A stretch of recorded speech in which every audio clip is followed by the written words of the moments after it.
Bonjour, donc bien-aimés dans le Seigneur, c'est un plaisir et une grâce particulière que nous avons ce matin à être donc avec chacun de vous pour partager donc la pensée et donc la parole de Dieu. Nous sommes donc en train de parler donc des relations spirituelles et hier je crois que j'ai essayé d'exposer donc de façon basique et j'ai essayé donc d'introduire donc les 7 relations donc qui sont des relations spirituelles et qui sont des relations nécessaires pour l'épanouissement de toute personne et nécessaires pour l'épanouissement de toute église. J'aimerais donc, avant de m'avancer en cela, vous rappeler que nous sommes en pleine préparation pour le Café édition 2018. Tous ceux qui voudraient bien donc faire former leurs évangélistes et tous ceux qui sont évangélistes, qui se sentent donc appelés évangélistes, peuvent prendre contact donc avec le prophète innocent depuis Yamoussoukro en Côte d'Ivoire par le 08 18 18 15 et vous serez inscrit. Je vous rappelle que la formation elle est gratuite. Nous avons décidé de sortir de nous les moyens et former donc les évangélistes. Carmel Albert Sorgo, que Dieu te bénisse et que sa grâce repose sur toi. Donc, nous allons aujourd'hui parler des relations spirituelles. Et dans ces relations spirituelles, vous allez voir que nous allons d'abord donc parler des relations et nous allons arriver au point essentiel, au point central, au point le plus important qui est le Père spirituel. Dans un monde si embragé, dans une forme de relation très ambiguë, où l'homme est beaucoup plus porté vers ses intérêts, ses émotions, où l'homme est porté donc vers ses propres désirs, comment est-ce qu'il est possible, comment est-ce que nous pouvons encore reconnaître et discerner un Père spirituel? Comment est-ce que nous pouvons savoir les rapports entre le Père spirituel et les autres relations? Comment est-ce que la relation du Père spirituel est une relation centrale, une relation primordiale pour tout enfant de Dieu? Je veux encourager donc quelqu'un qui m'écoute en ce moment de se dire qu'il a un Père spirituel. Et Dieu a prévu pour chacun de ses enfants un Père spirituel qui lui permettra d'entrer donc dans le patrimoine, donc dans l'héritage du royaume. C'est pour ça quand un miracle est fait, la Bible va demander de qui est-il fils, pour qu'on puisse au moins t'identifier et pouvoir reconnaître ta paternité. Parce que dans le royaume de Dieu, la notion de bâtard, la notion d'orphelin ne doit pas exister. C'est pour ça que Dieu même se surpasse pour devenir directement le père de l'orphelin. Donc, nous sommes en train de parler de comment reconnaître le père spirituel ou le fils spirituel par rapport aux autres relations.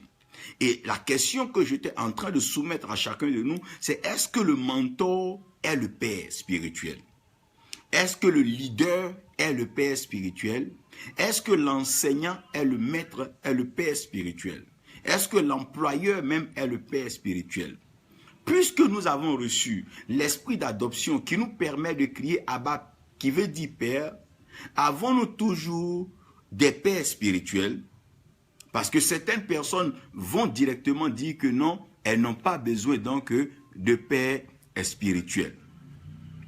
Il faut que nous arrivions à régler cela. Mais est-ce parce que le père biologique est chrétien que cela fait de lui le père spirituel de son fils de facto? Voilà, il y a des points sur lesquels nous allons pouvoir réfléchir. Et donc, je prie que nous nous gardons bien nos Bibles, que nous la lisons afin que nous puissions comprendre donc ces relations spirituelles. Lydie Germaine Traoré, que Dieu te bénisse et que sa grâce repose sur toi et sur toute ta famille.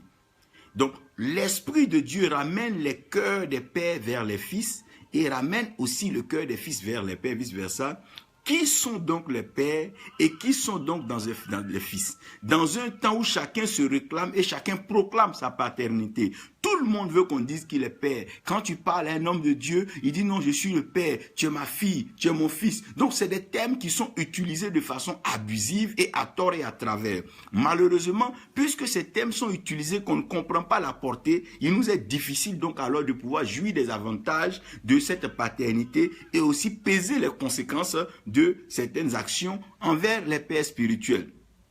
Maintenant, comment sauver une génération? par la relation franche et sincère entre père et fils.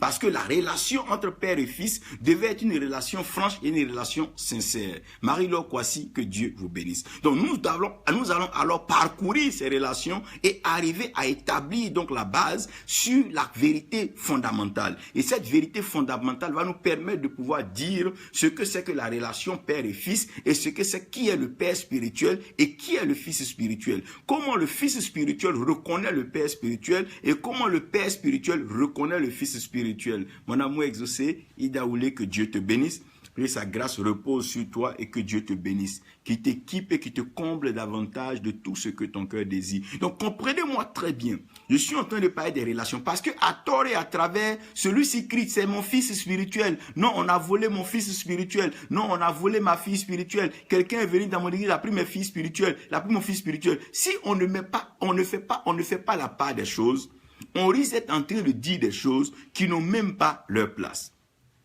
Je veux donc que vous compreniez dans le texte que nous avons lu, dans Ésaïe 6, que c'est Ésaïe lui-même. Donc, lorsque le roi Osias est mort, c'est-à-dire une autre relation qu'Ésaïe entretenait, lorsque cette relation-là a été donc abrogée, elle a été maintenant désactivée, Ésaïe est parvenu à la vraie relation, ses yeux se sont ouverts et il a vu Dieu qui était assis sur son trône. Et lorsque Dieu était assis sur son trône, Ésaïe était en train de comprendre que le pan de la robe de Dieu remplissait tout le temple. En d'autres termes, Dieu est Dieu, il est omnipotent, il est omniprésent, il est omniscient. Dieu se suffit en lui-même. Mais Dieu a créé l'homme à son image et à sa ressemblance afin que l'homme vienne manifester pleinement ce que Dieu est en train de faire au ciel, sur la terre, qui est le règne, donc la domination. Donc, lorsque Ésaïe a vu cela, Ésaïe ne pouvait pas aller vers Dieu parce qu'il a compris qu'il n'avait pas les relations. C'est comme tout le monde sait que dans un pays, il y a un chef d'État, mais tout le monde n'a pas les relations pour aller voir le chef d'État. Tout le monde le voit passer de loin. Lorsqu'il y a un défilé ou bien une réception, tout le monde le voit. Mais comment est-ce que Ésaïe va rentrer donc dans cette relation avec son Dieu? Il dit qu'il habite dans un peuple impur et ce peuple a la langue impure. Donc, il va falloir d'abord que la langue d'Ésaïe soit purifiée. Il faut que Ésaïe soit prompt, Ésaïe soit préparé à pouvoir parler avec le Dieu saint. Parce que tu ne peux pas partir avec Dieu avec tes pensées, parce que les pensées de Dieu ne sont pas nos pensées et les voix de Dieu ne sont pas nos voix. Ça aurait été moi, j'aurais fait ceci. Ça aurait été Tix, il le fait. Non, il ne s'agit pas de nous, il s'agit de Dieu. C'est Dieu qui est en train d'accomplir sa volonté dans notre vie. Éric, que Dieu te bénisse.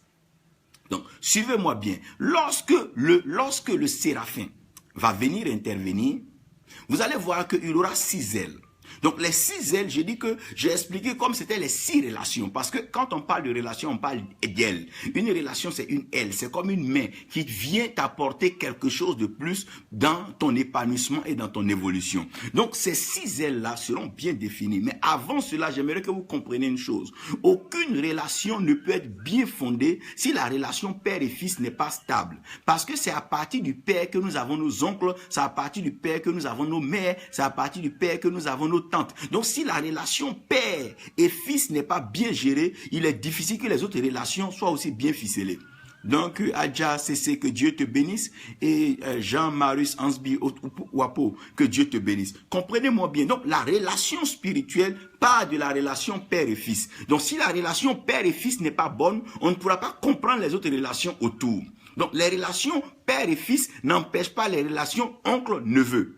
Mais c'est pas parce que la relation oncle-neveu est là que ça va tout de suite faire disparaître la relation père et fils. C'est parce que tu es fils de quelqu'un que son frère peut être ton oncle. Donc nous devons définir donc la relation père et fils. Mais comme j'étais en train de dire, pour ne pas confondre donc la relation père et fils avec les autres relations, j'aimerais ici définir les autres relations qui existent dans le milieu chrétien avant d'arriver à la relation fondamentale qui est la relation donc père et fils. Solange Moulot, que Dieu vous bénisse, que sa grâce repose sur vous.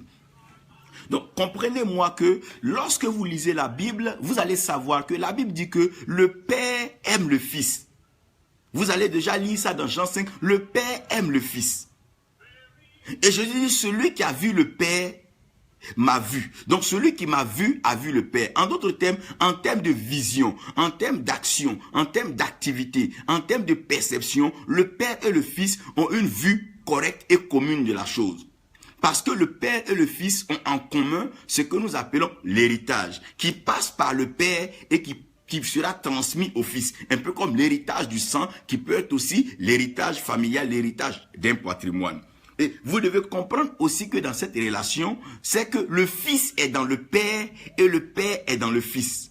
Sani Sissé, que Dieu te bénisse. Easy, que Dieu te bénisse à gagner. Donc le Père est dans le Fils et le Fils est dans le Père. Ça veut dire que lorsque la relation Père et Fils est bien gérée, il nous est difficile de pouvoir dissocier le Père du Fils parce que le Père est dans le Fils et le Fils est dans le Père. Mais comment est-ce que le Fils est dans le Père et comment est-ce que le Père est dans le Fils? C'est tout simplement la même chose que le Seigneur nous dit. Il dit, elle est à la porte de notre cœur et il frappe. Donc, celui qui ouvre la porte, il rentrera. Il n'entrera pas seul, il rentrera bien sûr avec son Père et avec le Saint-Esprit. Donc, le Père est dans le cœur du Fils et le Fils est dans le cœur du Père. Donc, le Père, chaque fois que son cœur bat, il est en train de penser à qu'est-ce que mon fils fera. Donc, un vrai père et un vrai fils, dans leur relation, quand il y a un malheur, quelque chose ne va pas chez le fils, le père le ressent directement parce qu'ils sont auto-impliqués. Le père est directement impliqué dans le fils et le fils est directement impliqué dans le père. C'est pour ça qu'il y a certaines religions ou bien certaines traditions, certaines coutumes, certaines cultures. Le père peut s'appeler par exemple Yao Kofi et le fils va s'appeler Kofi par exemple Kwadio. Et puis le petit-fils peut reprendre le nom du grand-père parce que c'est comme si on le fait revenir dans la génération pour ne pas qu'on perde de vue cette personne afin que la lignée soit maintenue. Vous allez comprendre que quand nous allons prier toujours, nous dirons le Dieu d'Abraham, le Dieu d'Isaac et le Dieu de Jacob. Après on parlera donc le Dieu de nos pères. Pourquoi? Parce que Abraham est notre père. Donc quand nous parlons de la paternité, c'est quelqu'un que nous avons dans notre cœur. C'est pour ça que quand les gens meurent, ils vont dans le cœur d'Abraham. Donc la relation père et fils est une relation qui est fondamentalement basée sur l'amour. Pourquoi? Celui qui a vu le père, il a vu le fils, et le fils est dans le père est dans le fils. Que Dieu vous bénisse, servante de Dieu, Dorothée Virginia, que Dieu vous bénisse. Donc, suivez bien. Donc, le Père et le Fils sont indissociables. C'est pour ça que Dieu dit, il ramène les cœurs des pères vers les fils. Il ne parle pas des mains. Comprenez bien, quand on vient à l'église, suivez bien. Si on a la foi, on s'attend à avoir la main de Dieu. Parce que la foi permet de voir l'action que Dieu mène. Mais si on espère dans le temple, nous allons voir la face de Dieu. C'est par espérance qu'on arrive à voir la face de Dieu. Pourquoi les Moïse ne pouvaient pas voir la face de Dieu? Ils avaient la foi, mais ils n'étaient pas patients, ils n'avaient pas cette expérience-là pour pouvoir attendre. Maintenant, l'amour te permet de voir le cœur de Dieu. C'est l'amour qui nous permet de sonder les profondeurs. Jean n'avait pas la foi, Jean n'espérait pas, mais Jean était l'amour. Alors que l'amour est plus grand que ces choses. Donc celui qui a l'amour définit directement son espérance et définit sa foi. C'est parce que Paul dit que nous avons trois choses. Nous avons la foi, nous avons l'espérance et nous avons l'amour. Et dans ces trois choses-là, c'est l'amour qui est la plus grande. Donc dans l'église, il y a des gens qui viennent à cause de la foi. Ils ont appris qu'un homme de Dieu, Dieu l'utilise puissamment. Et comme Dieu l'utilise puissamment, ils sont juste venus pour ça. Ils ont juste besoin d'avoir cette portion et ils veulent voir simplement ce que Dieu est en train de faire. Mais il y a d'autres personnes qui viennent. J'espère que vous me recevez. J'espère que la connexion est bonne. Vous me recevez? Nous prions le Seigneur que la connexion soit bonne. Nous avons pas mal de problèmes de connexion aujourd'hui. Mais je prie que vous arrivez donc à me recevoir. Donc, il y a des gens qui viennent vers un homme de Dieu à cause de ce qu'ils attendent de sa main. Ils veulent voir ce que Dieu peut faire au travers de cet homme de Dieu pour leur vie. Mais il y a des gens qui viennent vers un homme de Dieu parce qu'ils veulent espérer en la grâce. Ils veulent espérer vivre auprès de cet homme de Dieu, apprendre à le connaître, voir sa face. Il y a d'autres aussi qui viennent vers un homme de Dieu parce qu'ils veulent toucher son cœur. Ils veulent être dans le cœur de cet homme de Dieu. Par exemple, on dit Lazare est l'ami de Christ. Donc Lazare touchait au cœur de Christ. Quand on parle d'amitié, on parle d'amour, on parle du cœur. Donc il y a trois choses que vous allez voir. Il y a la main, il y a la face et il y a le cœur. Il y a des gens qui ont vu la face de Dieu, qui ont vu la face de Christ, mais qui n'ont pas sondé le cœur de Christ comme Jean a sondé et Jean a percé ce mystère. La preuve, vous voyez que celui qui sonde le cœur, c'est lui qui termine la course. Vers la fin de la Bible, Jean a commencé son marathon avec les légères épîtres. Après s'être introduit donc par l'évangile de Jean, il a commencé à faire 1 Jean, 2 Jean, 3 Jean, et puis il a pris là la révélation pour pouvoir annoncer les événements qui allaient arriver. Pour dire que quoi? Celui qui aime connaît donc les relations que Dieu a positionnées. Papa Antoine, que Dieu te bénisse et que la grâce de Dieu repose sur toi. Anissé Adou, que Dieu donc te bénisse et que la grâce de Dieu repose sur toi. Comprenez-moi bien, je veux que vous arriviez à faire la part des choses en cette affaire de père spirituel pour ne pas que demain, vous soyez encore dans des problèmes. Parce qu'aujourd'hui, cette affaire de paternité a créé tellement de problèmes dans l'église. Aujourd'hui, on voit quelqu'un, non, il a les moyens, on saute, on dit c'est notre père spirituel. Donc, quand tu es dans le père, quand tu es avec le père spirituel, Le père spirituel te permet d'avoir des relations. Et les relations que tu vas avoir, ça va dépendre de ta position par rapport à ton père. Parce que le père est supposé être en nous et nous sommes supposés être dans le père. Donc un enfant qui sort du père, il va prendre une position. Et par rapport à sa position, une relation lui sera donnée. Donc c'est par rapport à ta relation avec ton père spirituel que Dieu va te donner une relation annexe pour pouvoir t'aider à rentrer ou à revenir à ta place. Adédirant, que Dieu te bénisse, que sa grâce repose sur toi. Je bénis Dieu que tu sois encore dans son service, continue de persévérer, Dieu est fidèle. Donc, comprenez bien que les relations que nous allons avoir sont des relations positionnelles. Un peu comme tous les fils d'un père, l'héritier par exemple, c'est le premier-né, ça c'est positionnel. Donc, il y a des avantages de relations qui sont liés à notre position. C'est en cela que je vais commencer maintenant à vous expliquer les positions.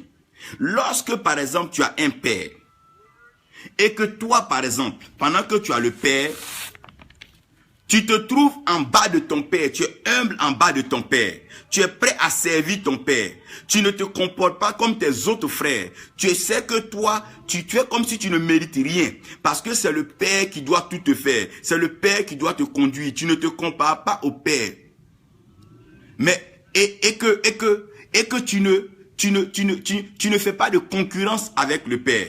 À un certain moment, ce que tu vas comprendre, c'est que quoi?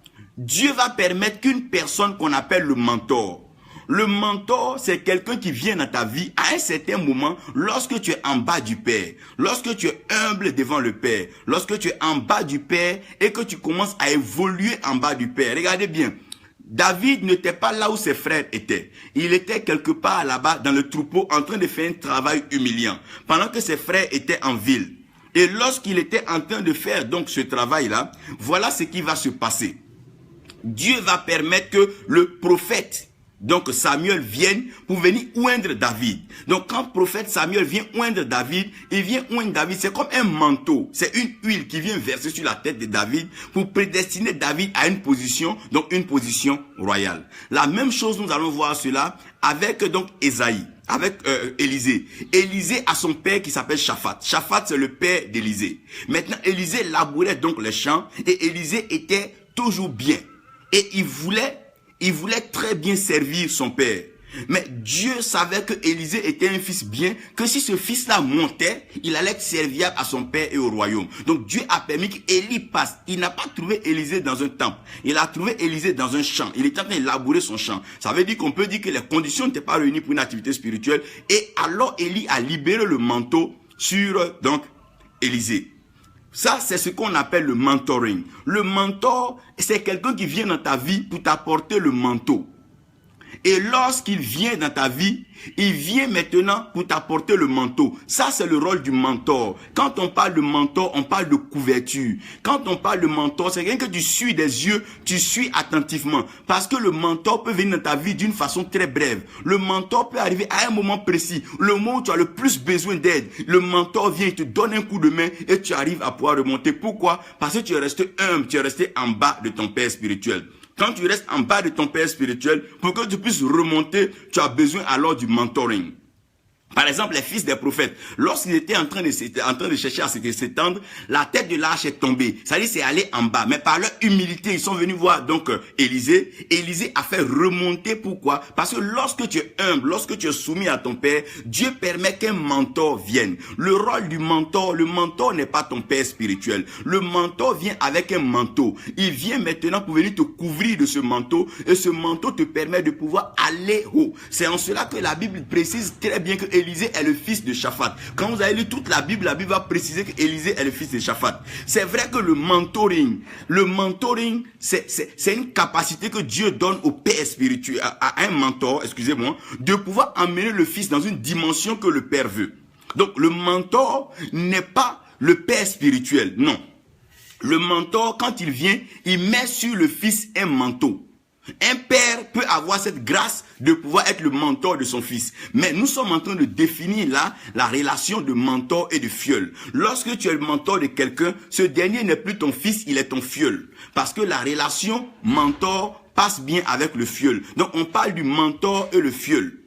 Que Dieu te bénisse, Christian Niagara, que Dieu bénisse tous ceux qui nous suivent. Nous bénissons donc le Père Mian qui est avec nous et puis d'autres hommes de Dieu, des pères qui nous suivent. Comprenez bien, je suis en train d'expliquer des choses simples. Vous allez voir dans la Bible, on aura des exemples. Donc vous allez comprendre que Élisée et puis Élie et Élisée, c'est un cas principal de mentoring. Parce que le manteau, c'est une capacité qu'on vient te donner à faire un travail.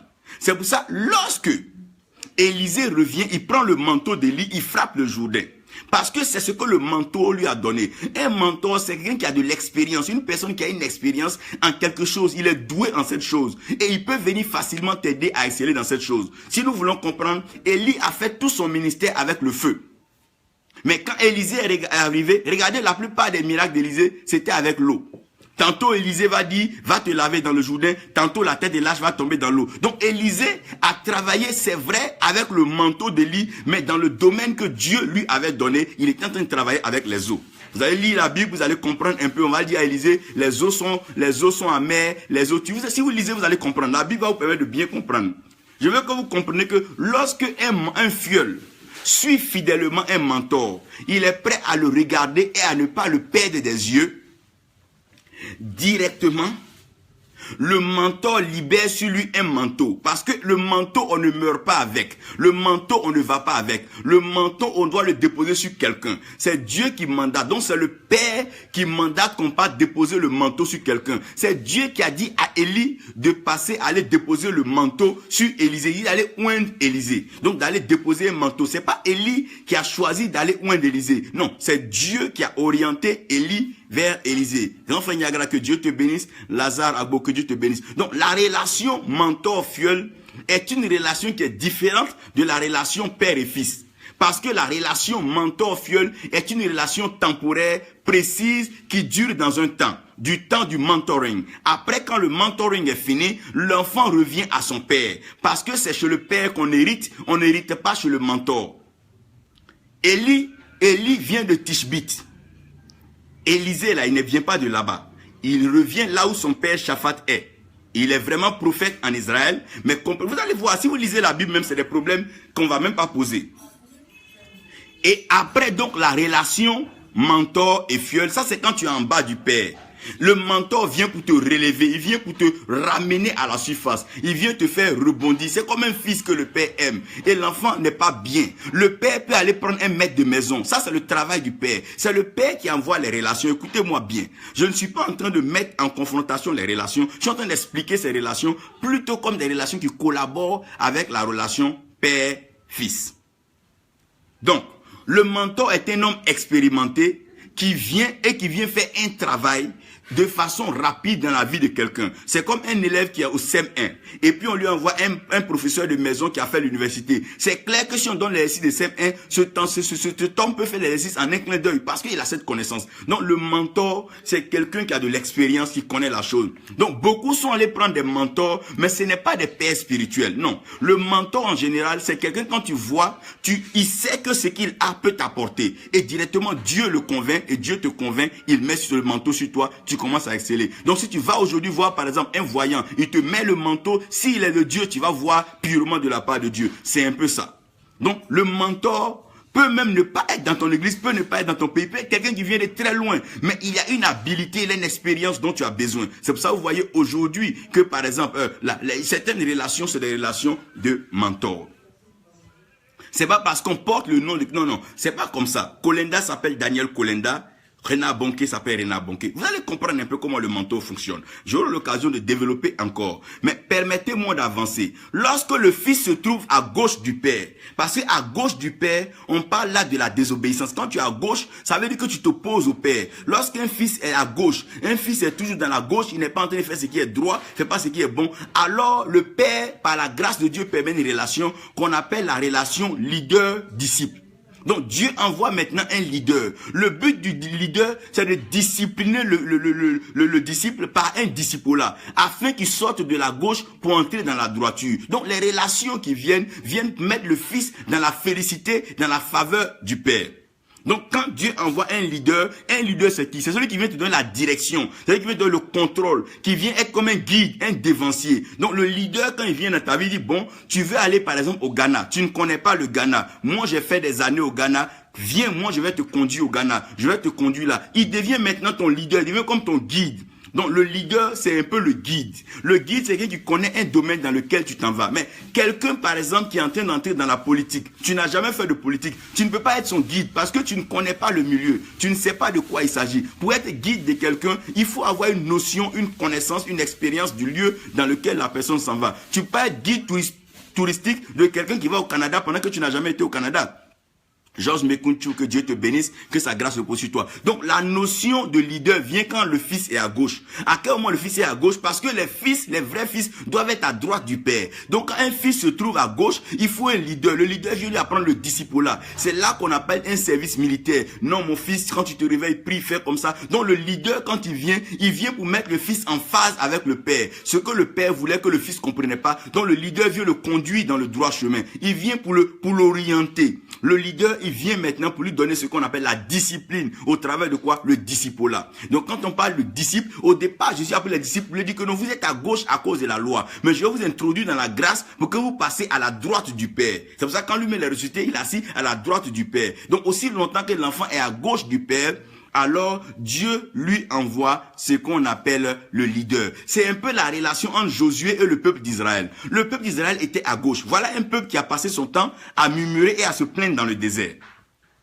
Le peuple ne faisait que murmurer et se plaindre dans le désert. Donc, à force de murmurer et se plaindre dans le désert, ils sont finis par passer à gauche au point où Dieu même était énervé et tout ça. Dans cette affaire, Moïse a été rappelé au mont Nebo. Voilà l'affaire là. Donc, Dieu maintenant donne des instructions de leadership à Josué. Il dit, ne t'occupe pas de leur plainte, de leur murmure, mais voilà le livre de la loi. Que ce livre-là, ce rouleau-là, ne se loigne point de ta bouche. Médite le jour et nuit et applique ton cœur à faire exactement ce que cette Bible te demande. Ça veut dire que quoi? C'est une discipline, c'est une rigueur. Donc quand on vient dans le monde spirituel, il y a une discipline, il y a une rigueur. Quand tu es un fils qui déraille, qui est à gauche, tu es en train d'un peu comme les ovnis finés, comme des fils qui sont en train de foutre le bordel dans l'église, Dieu envoie un leader. Le leader, c'est lui te dit que non, le péché ton père n'aime pas, telle action ton père n'aime pas, la cupidité ton père n'aime pas, la narque ton père n'aime pas. Mets-toi dans la droiture et tu verras la grâce de Dieu, tu verras la gloire de ton père. Parce que Dieu ne compose pas avec ce qui est à la gauche. Regardez même bien à la croix, le brigand qui était à gauche, mais le corbeau est venu crever ses yeux, mais celui qui était à la droite, il a été préservé.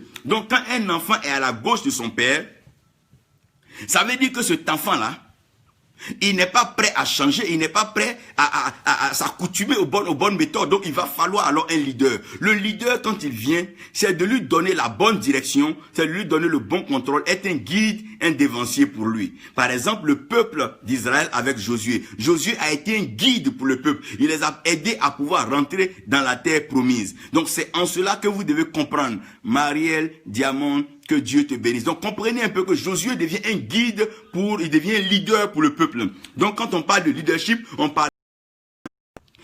Excusez-moi, donc nous revenons, comprenez un peu que quand on parle des mouvements de leadership, on parle des mouvements Josué. Ça, c'est le leadership. Le leadership, c'est quelqu'un qui vient parce que les fils sont à gauche. Pourquoi on a besoin de beaucoup de leaders dans l'église aujourd'hui? Parce qu'il y a trop de gens qui sont à gauche. L'église n'est pas un parti politique où il y a des gens, des opposants à gauche. Quand des fils sont opposants, il faut un leader. Le leader vient pour les mettre dans le droit chemin. Le leader vient pour les mettre dans la pensée du Père.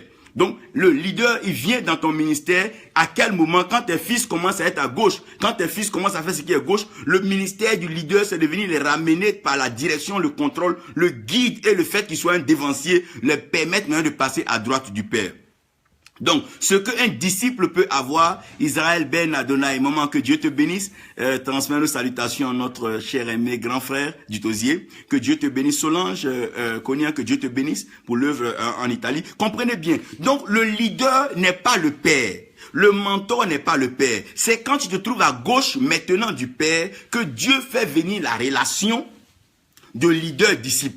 Parce qu'on discipline celui qui est indiscipliné. Celui qui est déjà discipliné n'a pas besoin de discipline. C'est pour ça, par moment, vous voyez que l'armée est obligée de mettre des gens au pas dans des pays lorsque l'indiscipline commence à régner au niveau des hommes politiques et des hommes d'affaires. Donc, la discipline est importante pour être dans le droit chemin. Parce que quand on n'aime pas ce qui est droit, on a besoin d'un leader. Le rôle du leader, c'est de pouvoir venir mettre les gens donc dans ce qu'on appelle la discipline, dans ce qu'on appelle aussi le droit chemin. Parce qu'un fils est dans le père, mais le fils doit être toujours assis à la droite du père. Comment se fait-il que des fils se trouvent en bas du père? Ça, c'est le rôle du mentor qui vient pour les relever. Ça, c'est une position d'humilité. Mais quand un fils est à la gauche du père, ça, c'est une position d'opposition et de rébellion. Il faut un leader pour l'emmener maintenant à comprendre le père. Maintenant, il y a une autre relation qu'on appelle la relation derrière le père. Lorsque le fils est derrière le père, écoutez-moi bien, lorsque le fils est derrière le père, ce n'est pas bien pour le père parce que un succès n'est garanti que par le successeur. En d'autres termes, le successeur doit être plus équipé, plus outillé que celui qui a déjà conçu le succès. En d'autres termes, si ton père doit bâtir par exemple un château que toi tu dois entretenir, tu dois avoir une connaissance d'entretien plus élevée que celui qui vivait par exemple dans une maison avant de bâtir le château. Parce que tu es en face d'un grand challenge. Donc, lorsque le fils est derrière le père, ça veut dire que le fils est humble. Il se cache encore derrière son père. Alors, Dieu lui donne une relation qu'on appelle la relation enseignant-fils. Donc, c'est quoi l'enseignant?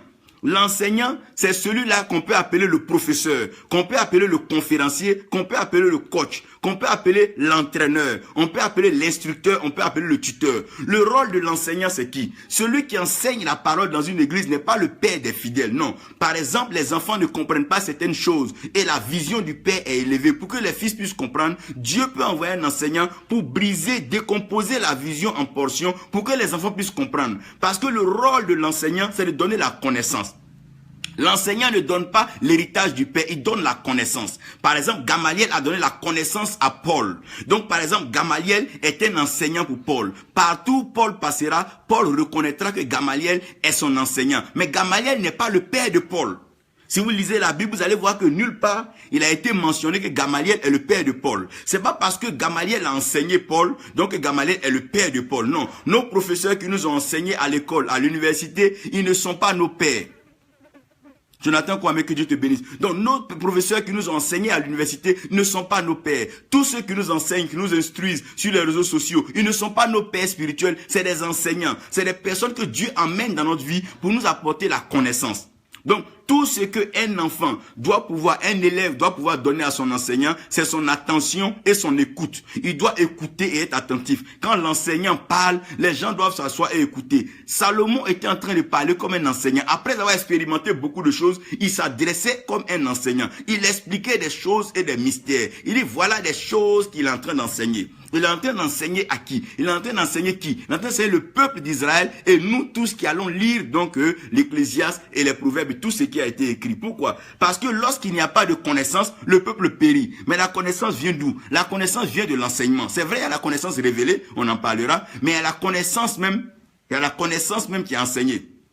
Par exemple, tu as appelé par exemple à aller rencontrer un ministre. Tu vas aller déjeuner à table. C'est pas le Saint-Esprit qui va te dire non, on prend la chaise, on prend la fourchette, là on s'assoit comme ça. Non, ça on doit t'apprendre. Ça c'est ce qu'on appelle l'éthique pastorale. On doit nous apprendre le savoir vivre. On doit nous apprendre le savoir paraître, le savoir être ensemble, le savoir s'exprimer en public, le savoir respecter son prochain. Ça c'est important. On doit nous apprendre cela. Personne n'est plus loin que son ami pour qu'un autre pas se foute de ses amis. Non, vous êtes tous en assemblée. Tu n'as pas besoin de venir te faire plus grand que ça. C'est le manque de savoir vivre et c'est un manque d'enseignement. Donc le but de l'enseignant, c'est de te remettre dans une position d'humilité pour dire que non, nous ne savons rien, nous avons tout l'espace pour apprendre. La vie entière est une grande école et Dieu seul est l'enseignant par excellence. Dieu prend le monde pour nous enseigner. Il peut apparaître par exemple à un berger, il dit non, moi je suis le berger, à un jeune berger ou bien un bébé, il dit il est le berger. Il peut apparaître à un boulanger pour dire qu'il est le pain qui vient du ciel. Il peut apparaître même à un astrologue pour dire qu'il est l'étoile filante du matin. Dieu peut prendre tout ce que nous voyons pour pouvoir enseigner. Dieu peut enseigner les poissons dans l'eau. Comment il enseigne les poissons dans l'eau? Dieu est l'enseignant. Donc comprenez un peu que l'enseignant, c'est quand tu es derrière le Père.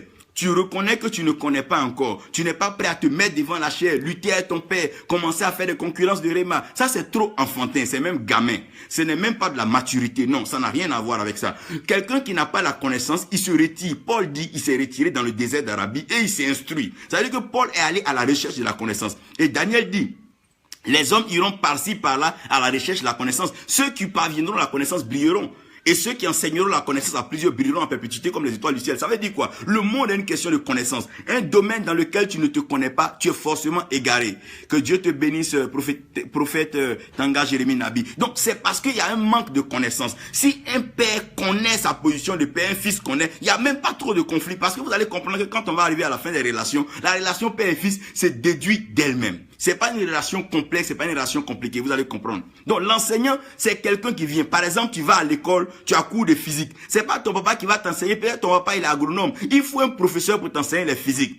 Quand les cours d'anglais vont arriver, il faut un professeur d'anglais pour t'enseigner l'anglais. C'est pas parce que quelqu'un t'a enseigné une langue qu'il est ton père spirituel. Non. Moi, je suis formateur en langue anglaise. Je suis interprète traducteur. J'ai enseigné l'anglais à plusieurs pasteurs, à plusieurs grands pasteurs. Mais en aucun cas, ils peuvent être mes fils. Non. J'ai été leur enseignant. Quand ils me voient, certains m'appellent teacher. Voilà, c'est fini. Teacher, peut-être pour même m'honorer. Sinon, voilà. C'est une connaissance que nous partageons. Il faut que nous soyons humbles. Il faut que nous soyons humbles dans cette affaire. Comprenez-moi bien. Donc la notion d'enseignant, l'enseignant vient transmettre la connaissance. C'est pas parce que j'ai transmis la connaissance à quelqu'un qu'il est mon fils spirituel. Je peux t'enseigner les mystères du ciel, je peux t'enseigner les mystères de la terre, les mystères des eaux, les mystères du feu. Mais je ne suis pas ton père spirituel. Non, moi je suis un enseignant pour toi. Dieu m'a mis là pour t'enseigner l'écriture. Je t'ai enseigné l'écriture. Tu prends ça, tu vas vers ton père et ton père t'orientera. Qu'est-ce que tu dois en faire? Moi je pense que tu as un besoin de connaissance. Je te transmets la connaissance. Ça c'est le rôle de l'enseignant. Et l'enseignant, c'est celui qu'on appelle le professeur. Aujourd'hui, on parle de coaching. Le coach, regardez que la plupart des coachs, c'est des gens qui enseignent beaucoup. Parce que tu ne peux pas coacher des gens sans leur apporter la connaissance. Tu ne peux pas enseigner des gens le mariage si toi-même tu ne t'y connais pas. Le problème, c'est qu'on pense que parce qu'on a été loin, on peut tout faire. Non, les relations dépendent de certaines connaissances. C'est pas parce que Dieu t'a béni, tu as une maison que tu deviens cuisinier. Même le chef d'État est un cuisinier, il est un coiffeur. C'est pas parce que tu es élevé en autorité que tu peux tout faire. Non, ça c'est une erreur et c'est une hérésie. Il faut qu'on arrive à corriger cela. Il faut qu'on arrive à corriger cela. Comprenez-moi bien. Donc, lorsque l'enfant est derrière le père, il prouve au père maintenant qu'il a besoin d'un enseignant. Et l'enseignant, c'est Dieu qui permet, par la grâce du père, et cet enseignant arrive. C'est comme le neutre d'Éthiopie. Philippe est parti comme étant un enseignant. Il est parti lui enseigner les choses. Comme le Saint-Esprit qui vient aujourd'hui, le Saint-Esprit vient nous enseigner. Mais le Saint-Esprit, il nous permet, en nous adoptant, de crier Abba Père. C'est pas lui qui est le Père, mais le Père c'est Dieu. Il vient nous ramener vers Dieu. Jésus a dit, il vous conduira dans tout ce que je vous ai enseigné. C'est ça. Donc comprenez un peu la différence entre l'enseignant et encore le Père. Vous avez compris la différence entre le mentor et le Père, la différence entre le leader et le Père. Vous comprenez même la différence entre l'enseignant et puis le Père. Maintenant, lorsque le Fils est devant le Père, alors Dieu lui envoie ce qu'on appelle un employeur. Parce qu'on ne sert pas derrière Dieu. Non, on ne sert pas derrière le Père. On sert toujours devant le Père. Un enfant doit toujours servir devant son père. Mais un enfant, quand son père n'est pas là, c'est là qu'il vient s'agiter dans l'église. Il est en train de faire derrière son père. Mais quand tu fais derrière le père, comment le père peut approuver, comment le père peut juger et comment le père peut apprécier? Un enfant travaille toujours devant son père. Si c'est ton père spirituel, agis devant lui. C'est devant le père que le fils doit prêcher. C'est devant le père que le fils doit apprendre à organiser les offrandes. C'est devant le père que le fils doit apprendre à présenter le culte. Si le fils n'arrive pas à faire devant le père le ramène à un enseignant ou le ramène à un leader ou le ramène à un mentor en fonction de ce qui manque donc dans sa formation. On ne sert jamais derrière le Père. Quand tu vois quelqu'un qui passe derrière tes fidèles, c'est pour aller faire d'autres choses. Quelqu'un qui passe derrière l'église déjà, c'est que ses intentions sont gauches. Quelqu'un qui passe par derrière,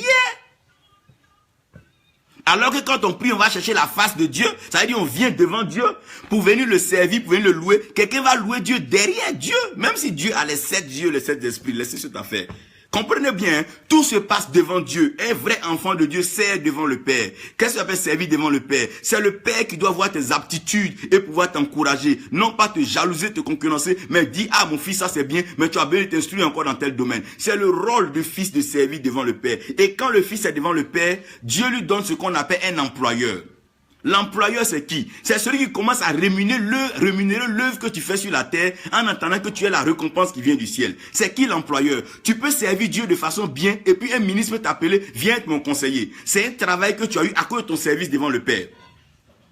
Néhémie servait. Certains ont servi devant Dieu. Regardez un peu la jeune fille Esther. Elle servait devant Mardoché. C'est en cela qu'elle a pu être autorisée à avoir donc ce mariage, cette alliance avec le roi. Comprenez aussi que cette relation a bien marché pour Naomi et Ruth.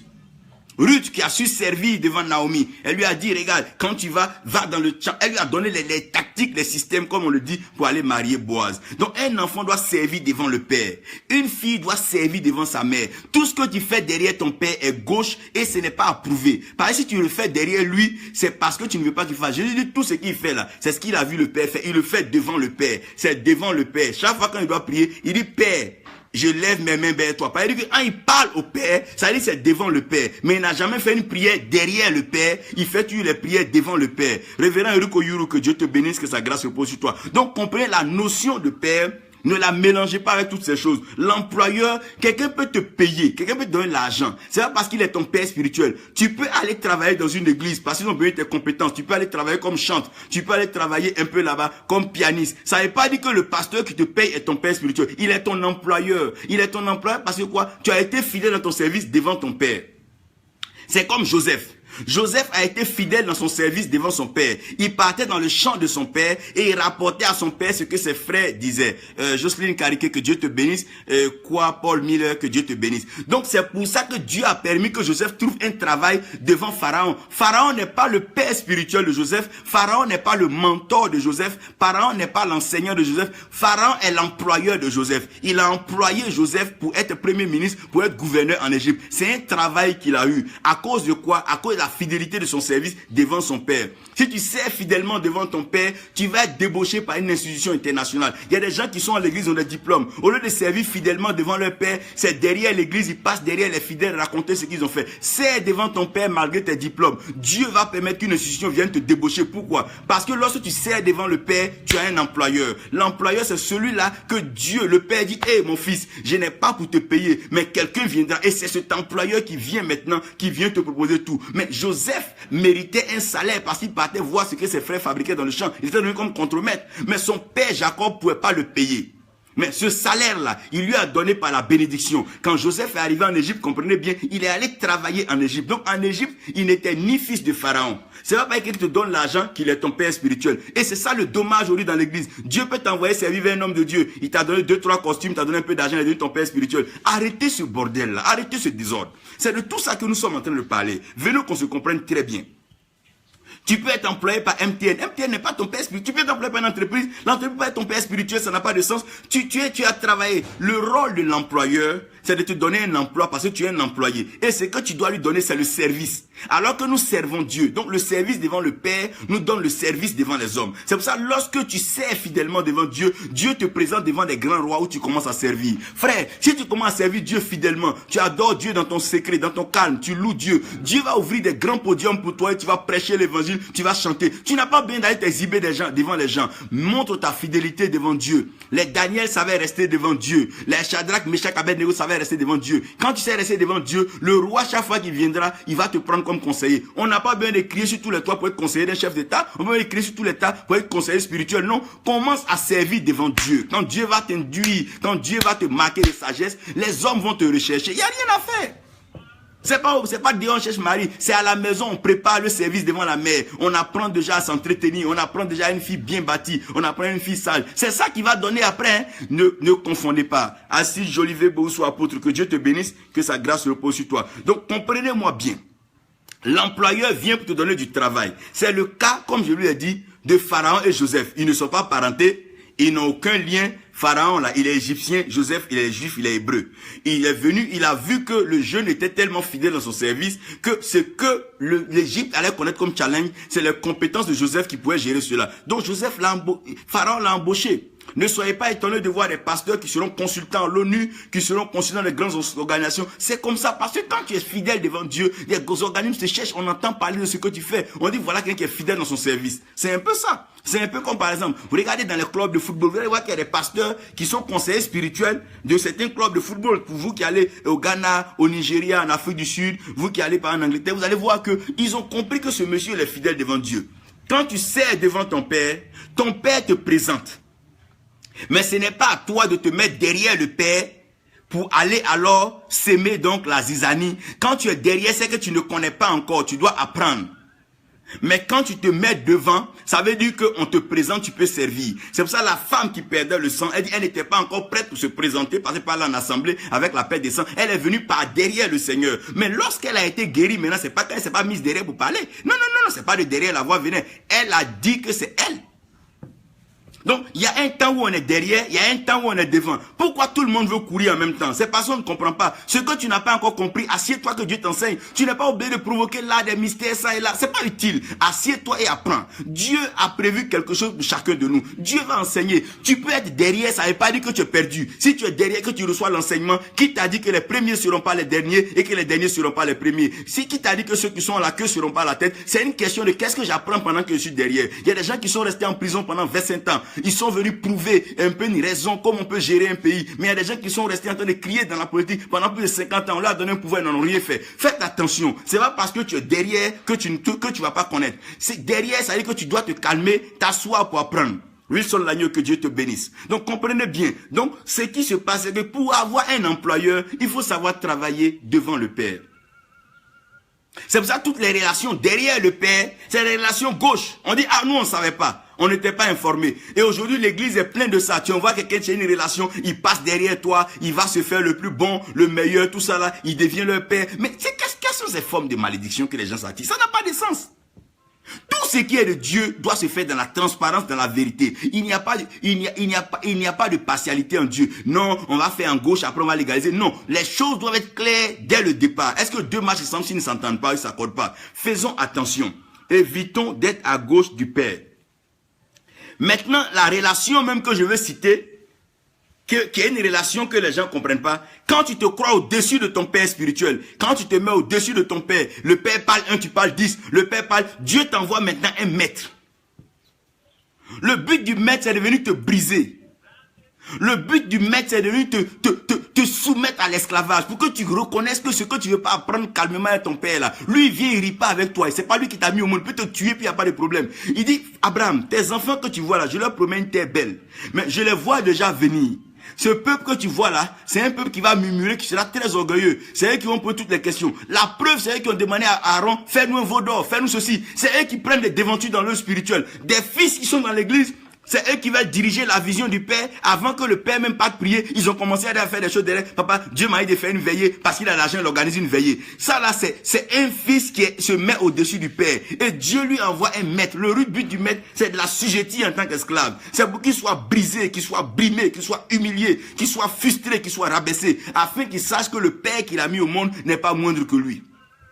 Ça, c'est quand le fils se trouve en haut. Quand tu vois une jeune fille, sa maman parle 10. Il y a un jeune garçon dehors qui va la bastonner, la fouetter, la chasser. Elle va courir pour aller savoir que avoir une mère, c'est une grâce et avoir un père, c'est une grâce. Quand tu ne reconnais pas la relation spirituelle que Dieu met sur toi, il permet que le maître arrive. Le maître peut être la pauvreté. Tu as l'argent, tu ne veux pas envoyer ta dîme, à ton offrande à ton père spirituel. Tu ne veux pas aller bénir ton père spirituel. Il y a une pauvreté, une misère chronique qui s'abat sur toi. Et maintenant, on te voit en tapette. Tu cherches même à rencontrer le père. Maintenant, ah, papa, pardonne-moi, c'est pas ce que j'ai fait. Ça, c'est le maître. Le maître peut être la maladie. Comme tu es en bonne santé, on te parle, tu ne veux pas écouter. Toutes les jeunes femmes de l'église là sont devenues tes maîtresses. Tu promets le mariage à celle là, tu dors avec elle. Mais une maladie va venir te foudroyer. Jusqu'au point où tu vas venir devant le Père pour dire, ah Père, vraiment, papa, je me suis trompé. Tu es là un peu, oui, le fils prodige. De suite là, lui, on va lui donner sa part d'héritage. Ton père n'est pas encore mort. Tu veux déjà ta part d'héritage. Donc tu le tues déjà de son vivant. C'est ce qui se passe dans le milieu spirituel. Tu es avec un papa, il t'a mis dans l'église. À peine l'église commence à avancer, tu prends une moitié des fidèles, t'en fais ton église. Frère, il y a des maîtres qui vont apparaître dans les vies de certaines personnes. Dieu est en train de mettre de l'ordre, assainir la maison. Dieu est en train d'assainir l'église. Ça ne sera plus un jeu où tu viens faire à quelqu'un quand non, tu es son fils. Après, il te donne l'occasion de gérer l'église. Après, tu dis non, on s'est pas entendu sur l'argent. Tu prends l'église. Ce n'est pas comme ça. L'église, c'est pas, la relation père et fils n'est pas une relation d'argent. C'est une relation d'alliance, c'est une relation de sang. Je vais arriver à là-bas. Ne croyez pas que quelqu'un vient te donner une grosse dîme, ton fils. Non. Ça n'a rien à voir. Ça n'a rien à voir même. Lucas croit, mais que Dieu te bénisse.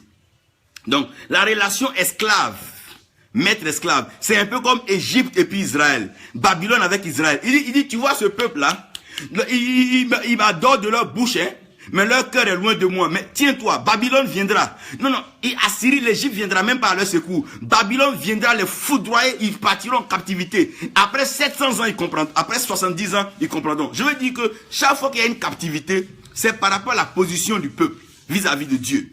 Par rapport à la position d'un enfant par rapport vis-à-vis de son père spirituel. Un enfant doit être assis au pied de son père spirituel, ou un enfant doit être assis à la droite de son père spirituel. Un enfant doit être devant son père spirituel. Un enfant qui est au-dessus de son père spirituel, tu pries pour quelqu'un, il n'avait rien, il commence à travailler. C'est lui qui veut te dicter le ministère, c'est lui qui veut t'imposer les jeûnes et prières, mais cet enfant-là, il veut s'exposer à quoi? À un maître. Et ce maître va venir, c'est la ruine. Et c'est cette ruine-là qui va venir maintenant agir. Il va commencer à être pauvre, il va revenir maintenant vers toi. Ah papa, vraiment s'il avait écouté tes conseils. Le Père, c'est lui qui a les sources de ta vie. C'est lui qui a les sources de ta destinée. C'est par lui que Dieu t'a envoyé. Ce dernier, tu dois le respecter, l'honorer en tout temps. Il n'y a rien à faire. Ça n'a rien à voir avec une affaire d'argent. Mais le Père, tu dois l'honorer. Même si le Père veut certaines choses, tu dois pouvoir venir vers le Père et dire, Père, tiens. Mais je veux un peu tabler sur la relation maître-esclave, permettez-moi là de pouvoir déguster une chose. Le joueur, que Dieu te bénisse, Honora, que Dieu te bénisse. Comprenez-moi bien, je vais juste pousser une chose. Chaque fois qu'un peuple en esclavage, allez-y, regardez, soit le peuple a commencé à se croire supérieur à son Dieu, ou le peuple a commencé à mépriser son Dieu. Parce qu'aussi longtemps qu'un peuple est soumis à son Dieu, Dieu ne peut pas envoyer un autre maître venir l'assujettir. C'est pas possible. Il dit, nul ne peut servir deux maîtres. C'est-à-dire, si Dieu est déjà ton maître, il ne peut plus avoir un autre maître qui va venir t'assujettir. À moins que ce maître-là vienne assujettir Dieu, ce qui est impossible, parce que Dieu, il est l'éternel. Mais si tu vois qu'un autre peuple vient assujettir, c'est que ce peuple-là s'est déjà détaché, déconnecté du Père. Un fils spirituel qui se déconnecte de son père spirituel, directement il est soumis à un maître qui va venir le maltraiter, le malmener. Par exemple, tu as une fille spirituelle, tu es dans une église, tu n'avais pas de moyens. Un papa a prié pour toi, aujourd'hui ça brille, ta vie va bien. Maintenant, tu te mènes la belle vie, tu passes pas le voir et tout et tout. Mais tu vas tomber sur un menteur qui va gâcher ta vie, il va abîmer ta vie, t'enceinte, te jeter dehors, sans même te respecter. Tu vas revenir avec l'enfant vers ton père spirituel, papa, mets ton nom sur l'enfant. On a vu ça dans plusieurs traditions, où la fille va se promener, c'est le nom de son père qui est sur le nom de son enfant. Pourquoi? Parce que après tout, c'est vers le père spirituel qu'on va revenir. Mais comprenez que les relations que j'ai définies, c'est par rapport au père spirituel. Mais ce qu'on va recevoir dans la relation, c'est la soumission et le brisement. Celui qui n'a pas encore connu un maître ne connaît pas la soumission. Quand tu vois un homme qui a l'argent, il est dans un bar en train de sauter distribuer, il n'a jamais connu la pauvreté. Si tu as vraiment connu la pauvreté, je n'ai pas dit que tu n'as jamais eu l'argent. Je pas dit que tu as connu la pauvreté. Ne jamais avoir l'argent puis être pauvre, c'est différent. Être pauvre même, c'est quand tu flattes, quand tu regardes à l'horizon. Tu ne sais même pas par quel miracle l'argent va venir. Et quand Dieu t'en donne comme ça, frère, même avant de dépenser 200 francs, tu t'assois, tu dis, en tant que je calcule. Mais quand tu vois aujourd'hui, dès qu'il a eu un peu une offrande dimanche, il est dans une boîte, il est dans une bar, il est en train de s'amuser, c'est qu'il n'a rien compris. Il faut un maître venir l'assujettir. Il faut qu'il se retrouve dans une position où il n'a plus d'argent, où il est malmené, il est endetté, il est soucieux. Parce que quand Dieu envoie le maître n'a pas le cœur du Père. Le maître n'est pas tolérant, le maître ne négocie pas. Le maître doit te briser par tous les moyens. S'il doit te mettre à mort, il va le faire. C'est comme la maladie. Quand elle vient pour te briser. C'est pour ça, Jésus a dit, cette maladie n'était pas pour la mort, donc de la frère, mais c'était pour que la gloire de Dieu soit révélée. Donc ce maître-là, quand il vient, c'est Dieu qui détermine le temps. Il dit que les enfants vont en esclavage pendant 400 ans. Il n'a pas dit après 400 ans, Pharaon va vouloir les laisser. Il dit après 400 ans, moi-même je vais aller les sortir de là-bas. C'est-à-dire que Dieu pourrait les faire sortir là-bas à 8 ans, à 2 ans, même à 2 mois ou à 2 jours. Le tout dépend de leur comportement et leur caractère. Ces soi-disant fils spirituels qui viennent vers toi aujourd'hui, demain ils sont bénis, ils ont des voitures, le père même t'appelle, ah mon fils, je dois aller prêcher quelque part, là, viens, dis non, ah, bon, j'ai l'anniversaire de ma chérie, ah, l'anniversaire de ta chérie est plus important que la prédication de toi, ton père spirituel, celui qui t'a pris quand tu étais à pied et qui a prié pour toi, mais qu'est-ce que c'est façon-là? Alors tu vas voir que dans cette voiture, un événement peut arriver, soit un accident, c'est pas le diable, c'est le maître, quand le maître vient, le maître, le maître vient pour assujettir, il vient pour mater, il vient pour dominer, il vient pour écraser. C'est un peu comme ça. Il vient pour te mater. Ça veut dire qu'il maîtrise l'affaire. Ça veut dire lui, là, sa force, c'est de faire le mal. Lui, quand il vient là, c'est pour mieux même le faire. Il dit, comme ton père le fait avec amour, il est doux envers toi, tu ne veux pas comprendre, moi, tu vas comprendre. Il y a certaines personnes à cause de l'incrédulité, ils se retrouvent en train d'aller prendre des potions sur le diable. Satan va les malmener, leur crever les yeux, les rendre pauvres, certains fous, malhonnêtes sur la terre, jusqu'à ce qu'ils reconnaissent. Nebuchadnezzar pensait que c'était lui qui était trop fort. Il dit, n'est-ce pas Babylone, la grande cité que moi, Nebuchadnezzar, j'ai bâti. Mais la Bible dit qu'il a été frappé de folie.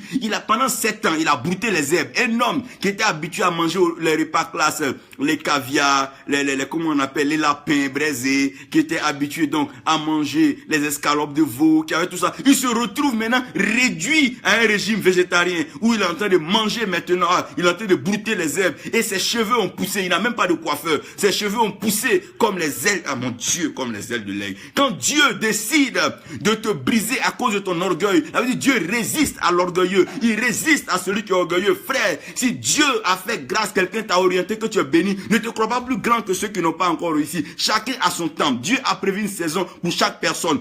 C'est pas parce que tu es arrivé en Europe, tu es arrivé par exemple en France, tu es arrivé par exemple au Brésil, ou bien tu es arrivé par exemple en Angleterre, que tu vas penser que tu es meilleur que ceux qui ont prié pendant que tu partais, ceux qui t'ont monté la route. Non, c'est Dieu qui a voulu cela. Reste humble et Dieu va t'élever. Mais toutefois que l'orgueil sera vu dans le cœur d'un enfant, Dieu va envoyer le maître pour pouvoir donc le briser. Donc voici les relations que vous devez comprendre. C'est pas les relations père-fils. Mais c'est des relations annexes, c'est des relations qui viennent pour aider la relation père et fils. Parce que le père, souvent, est trop amour pour pouvoir mettre son fils en esclavage. À un certain moment, son amour va parler. Donc, il préfère la sujetterie. Il dit, Pharaon, il ne vous connaît pas. Il connaît rien, il ne connaît pas vos parents, il ne vous connaît pas. Lui, il va vous mater, copier. Il y a un autre Pharaon qui était venu, lui, il ne connaissait pas Joseph. Il ne sait pas ce que Joseph a fait. Il dit, vous allez comprendre. Ce qu'il vous a envoyé, si vous allez me dire. Donc, quand un pays commence à être orgueilleux, pour rien, le pays vend ses richesses, le pays vend ses mérites. Dieu envoie un maître qui vient assujettir le pays. Le pays se trouve maintenant. Le pays maintenant se trouve en esclavage. Le pays maintenant, les gens sont en exil partout. Quand ils vont aller dans ces pays, ils vont apprendre l'évangile. Quand ils vont revenir, ils vont savoir que la Bible est mieux que la guerre. Ils vont préférer payer des Bibles que de payer des âmes. Ils vont apprendre à méditer. Tout ce que Dieu fait, c'est pour nous enseigner. Par moment, quand on ne veut pas comprendre, Dieu nous soumet à l'esclavage. Dieu, frère, je prie que vous ne vous mettez jamais dessus votre père spirituel, jamais. Parce que quand Dieu brise, ça fait peur. Quelqu'un qui mangeait 4 repas par jour, il se retrouve, il n'a même pas un repas copieux par jour. Pourquoi? Parce que quand tu veux te foutre de ton père, quand tu veux te foutre de Dieu, Dieu va te montrer qu'il est là au commencement et il est là à la fin, il est éternel. Ça veut dire que lui, c'est nous on passe, c'est nous on crie, c'est nous on s'emmerde, mais Dieu, il est là. Reine Pélagie, que Dieu te bénisse. Comprenez un peu cette relation, j'ai peur quand j'en parle. Aujourd'hui, beaucoup de gens sont foudroyés à cause du maître. Parce que le maître, quand il vient, il n'a pas de limite. Il veut te briser.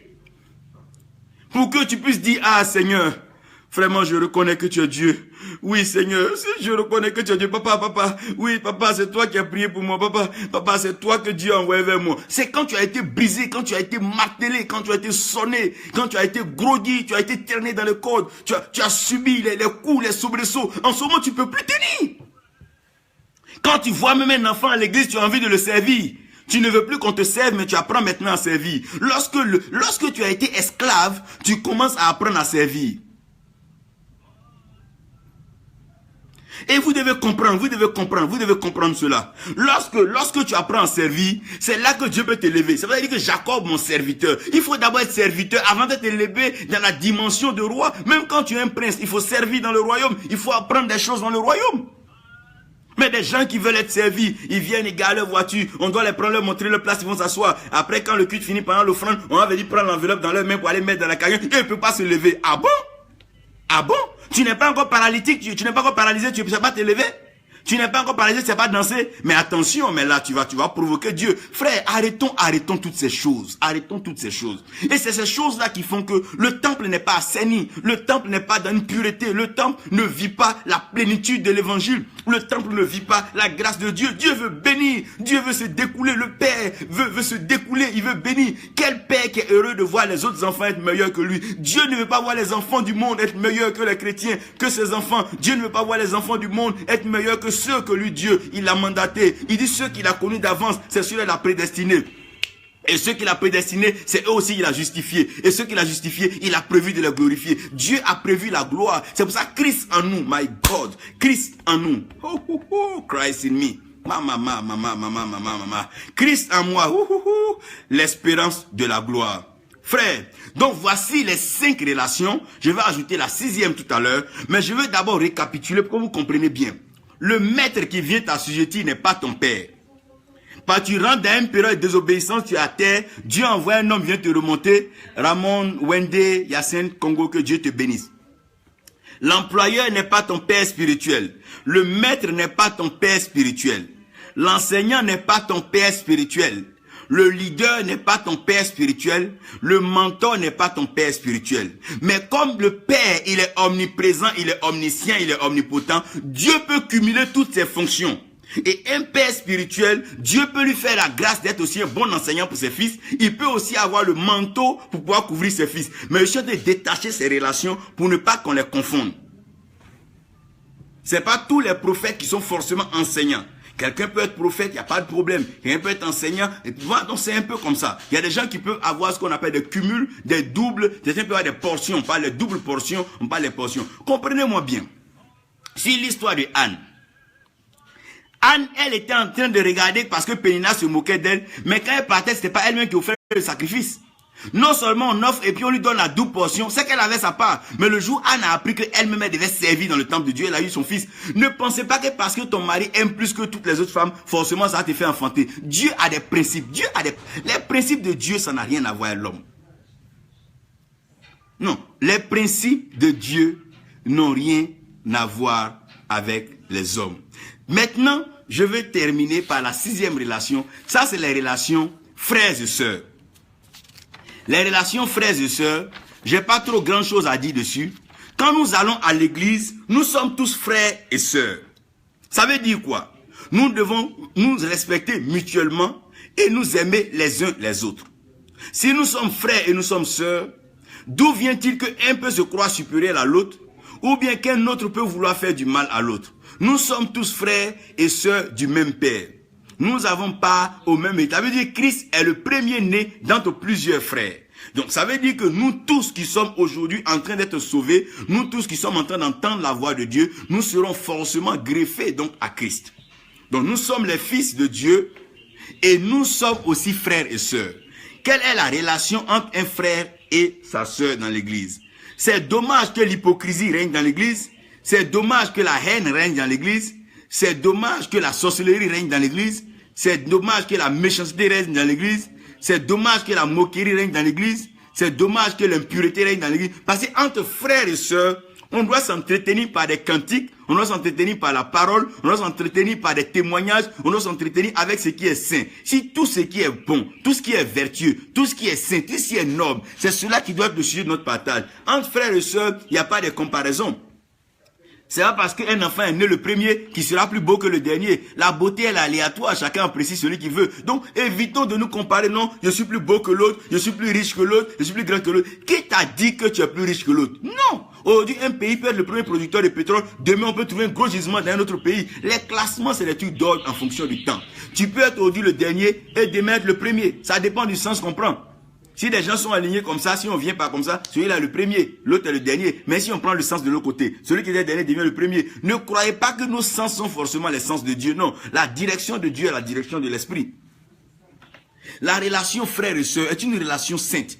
Une relation pure. Les frères et sœurs doivent se visiter après le culte. Ils doivent rendre visite à la maison, se connaître les maisons, partager des repas, s'exhorter. Ah, le pasteur a prêché ça. Mon frère, comment tu as compris? Ah, moi vraiment, la partie où la parole de sainteté, là, il voulait dire quoi? Bon, vous devez vous expliquer cela. Allez découper le passage. Apprendre à prier ensemble. Apprendre à s'intercéder. Ah, les sœurs, vraiment, on a remarqué que notre sœur là, elle a duré. Elle n'est pas encore mariée. Ensemble, on va intercéder pour elle. Mais quand ils apprennent qu'une sœur doit se marier, tout le monde commence à être sorcier dans l'église. Non, non, non, j'ai fait un rêve. S'il se marie, non, non, non. Mais pourquoi les gens sont comme ça? D'abord, les frères et les sœurs, ils ne veulent rien apporter pour contribuer à la maison. Mais chaque fois qu'on veut innover quelque chose dans la maison, c'est eux qui se plaignent. Ils sont là dans l'église, ils vont pas climatiser l'église. Si un frère dit, ah vraiment, Dieu m'a béni, je veux climatiser, qui va payer la facture? Qui va payer la facture de la climatisation? Ils sont toujours en train de créer des problèmes inutiles. Ce qu'on leur demande, c'est le respect mutuel, de s'entraimer. J'aurais même voulu que quand les frères se retrouvent à l'église dimanche, chacun prépare son mets. et qu'on se retrouve après le culte qu'on mange. Mais si on s'amuse à ça, le taux d'empoisonnement sera très élevé et les taux d'envoûtement, là, on ne pourra pas calculer. Parce que déjà, l'homme même, ça dit que la méchanceté même est déjà inscrite sur le front. La marque même est déjà claire. Sinon, la relation frère et sœur, c'est la relation qui maintient la flamme. On veut dire, il est agréable pour des frères et des sœurs de demeurer ensemble. Car c'est là. Car c'est là que Dieu déverse sa bénédiction en abondance. Et c'est semblable à l'huile d'Hermon, my God, qui coule sur la tête d'Aaron, qui se répand sur sa barbe et tout le long de sa robe. Ça veut dire quoi? Lorsque les frères et les sœurs vont comprendre l'unité du corps de Christ, quand on va se mettre ensemble pour partager, pour manger ensemble, quand on va apprendre à pouvoir se faire confiance, se soutenir, intercéder les uns pour les autres, on va voir que la grâce de Dieu va commencer à abonder. Il dit comment le monde saura que nous sommes de lui. C'est quand nous serons unis, quand nous serons un, quand nous serons avec lui. Quand on voit qu'un frère ne travaille pas, c'est nous, on doit se dire, mais frère, depuis 2 jours, on ne te voit pas aller au travail. À quoi? Il dit, ah, j'ai perdu mon boulot. Non, frère, ne t'inquiète pas, c'est notre sujet d'intercession. On est là, Seigneur, trouve le boulot à notre frère. Et quand le frère trouve du boulot, il dit, les frères, vous avez prié pour me trouver du boulot. Réception à la maison, agapé, barbecue, ça mange. Mais c'est ça que Dieu nous demande, c'est ça, nous entretenir, nous soutenir les uns et les autres, se soutenir les uns et les autres. Heureusement que Ève, même quand elle a mangé la pomme, elle a donné à Adam. Sinon, c'est elle seule. Aujourd'hui, dans l'église, il y a des gens qui mangent seuls. Ils mangent seuls, ils grossissent seuls. Hein? Ils se bronzent seuls. C'est pas bon. C'est pas bien. C'est pas bien. La générosité, l'hospitalité a foutu le camp dans l'église. Oh Dieu, que cela revienne, que cela revienne. L'hospitalité, la générosité. Oh Dieu, un frère vient dans l'église, il n'a même pas une maison où dormir. Mais pendant que dans certains ont des chambres qui sont là, qui ne sont pas occupées. Il ne peut pas dire frère, viens dormir. Mais en même temps, si le frère là a, il va venir dormir à la maison, il va dire que non, tu lui as donné lit, tu lui as pas donné femme. Et non, tu lui as donné chambre, tu lui as pas donné temps. Avant, il t'a rendu compte comment lutter ta propre femme avec toi. C'est tellement compliqué cette affaire. Où aller, qui aider? Alors que la Bible nous exhorte à l'amour fraternel, au partage, à la fraction du pain, à la sainte communion, pour nous souvenir de l'acte de partage que le Seigneur a eu avec ses disciples. C'est vraiment là que Judas a été révélé. Donc, si on essaie de pratiquer la communion fraternelle, on verra les sorciers d'entre nous. Les gens seront déshabillés, les gens seront dévoilés. Vivons la communion, vivons la symbiose, vivons en paix, vivons en harmonie. Le fruit de l'esprit, c'est ça. C'est l'amour, c'est la joie, c'est la paix, c'est cela. Frères, que l'amour de Dieu habite les frères et les sœurs. Qu'on apprenne vraiment à s'aimer et qu'on commence à comprendre que si on est ce qu'on est, c'est à cause de l'autre. Souvent, Dieu nous bénit à cause de notre frère. Souvent, Dieu même peut donner du travail à quelqu'un à cause de son cousin. Dieu peut bénir quelqu'un à cause de quelqu'un. Donc, sachant que nous sommes la continuité, le prolongement de la main de Dieu pour bénir nos frères et nos sœurs. N'envions pas nos sœurs, ne les jalousons pas, ne les critiquons pas, ne les tuons pas. Ne soyons pas hypocrites envers les frères. On attend un frère là, quand ça va pas, personne ne sort les moyens. Maintenant que tout est là. Non, arrêtons tout ça. Ça, c'est l'hypocrisie. Ça n'a même pas de sens. Ça n'a pas de sens. Ça n'a pas de sens. Frère, sortons de ces choses-là. Ça ne nous grandit pas. Ça ne nous même rend même, ça ne nous honore pas. Aller torpiller l'autre pour avoir une place pour prêcher. Tu as prêché, on te donne combien? Pour ça, tu vas aller gâter le nom de quelqu'un, gâter l'intégrité de quelqu'un, à cause des miettes que tu vas prendre un dimanche. À cause d'un peu d'argent que tu vas prendre, qui va t'engager dans le problème. Tu vas aller gâter le nom d'un frère. Parce que tu aimes une sœur, tu vas aller trahir le frère qui marche avec elle, même s'ils n'ont pas de lien, tu vas tout faire pour gâcher son nom, pour qu'il soit excommunié de l'assemblée. Comme ça, tu auras le temps de partager avec la sœur. Regardez cela. Vous-même voyez. Vous-même voyez, Nia. Vous-même regardez.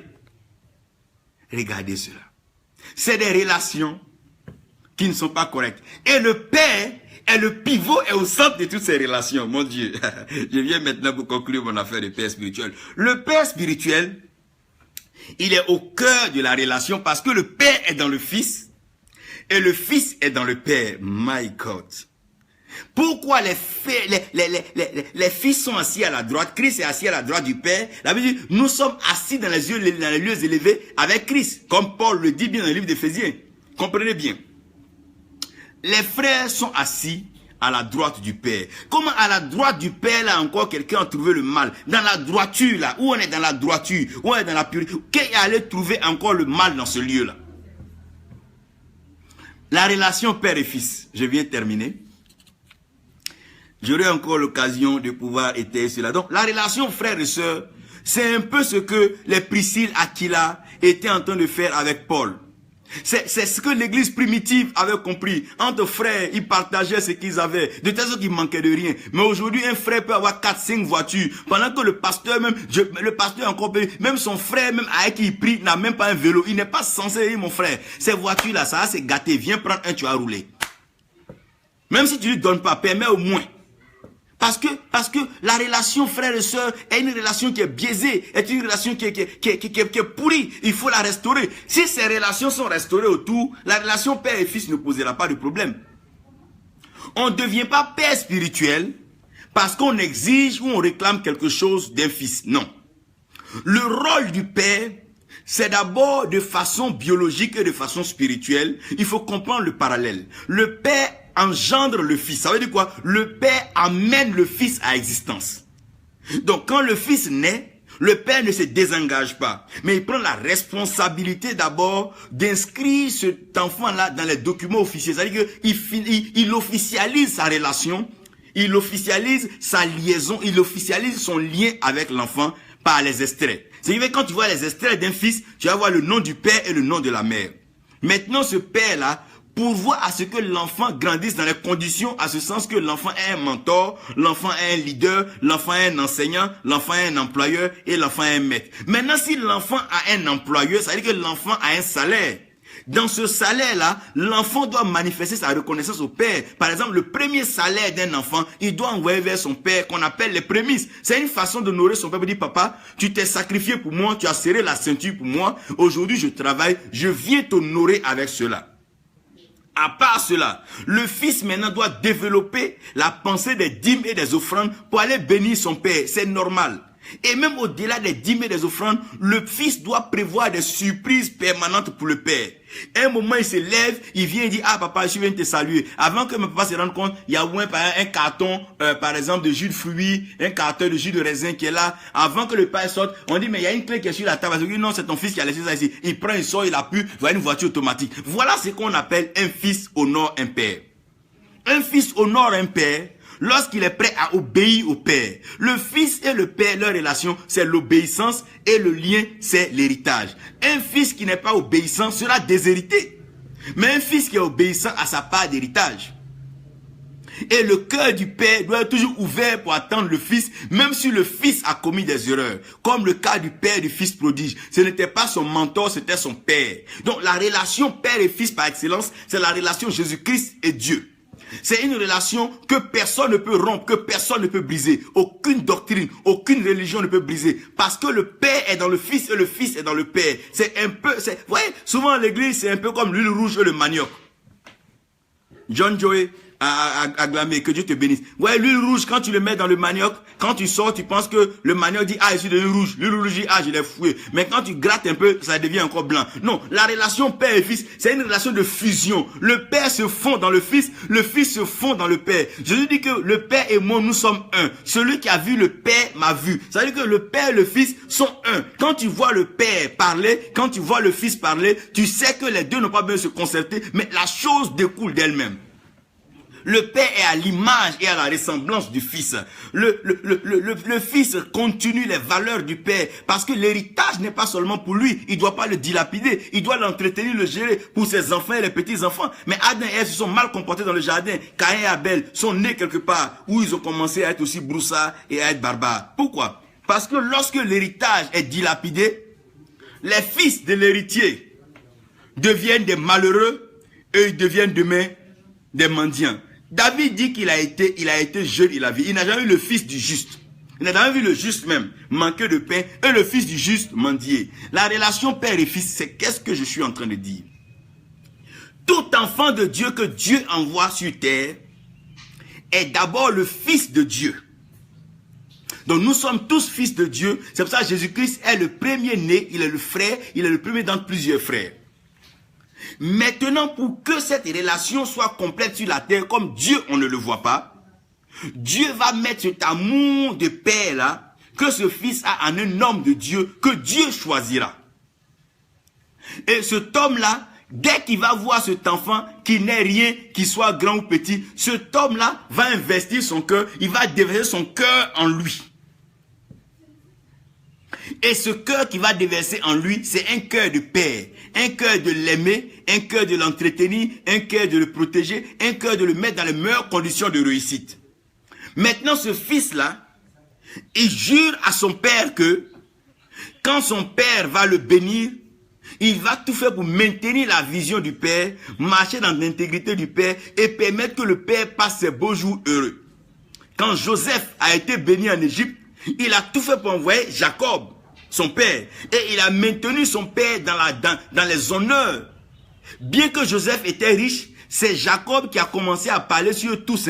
Il dit, toi, il a commencé à prophétiser sur eux tous, on va parler. Ce n'est pas Joseph, c'est le droit du père. Le droit du père, c'est de bénir. Le père parle d'héritage. Le père parle même pas d'argent. Le père parle pas de ça. C'est plus précieux. L'héritage, c'est une vie, c'est des générations. Donc, quand un fils ou bien un jeune homme de Dieu voit quelqu'un que Dieu utilise puissamment, il vient se mettre à genoux. Dieu m'a dit que tu es mon père. Ce n'est pas ton père spirituel. Tu admires un don en lui. Tu peux le prendre comme un mentor, tu peux le prendre comme un enseignant, tu peux le prendre comme un leader. Mais tu ne peux pas aller dire que c'est ton père spirituel si l'esprit ne t'a pas dit. C'est l'esprit qui rend témoignage à notre esprit que nous sommes fils de Dieu. Donc, la paternité spirituelle est un témoignage que l'esprit rend à notre esprit. Par exemple, tu as un moment de ta vie, tu n'as pas de travail, quelqu'un vient prier pour toi de travail, il n'est pas ton père spirituel, c'est pas ce que ça veut dire. Il a été un mentor, mais c'est l'esprit de Dieu qui rend témoin à ton esprit que toi tu es fils de Dieu. Donc c'est l'esprit de Dieu qui rend témoin à ton esprit que telle personne est ton fils ou est ton père. Maintenant, le même esprit, lui, il rend témoignage au père que celui-ci est ton fils. C'est pour ça que quand Jésus est né, Dieu ne s'est pas prononcé.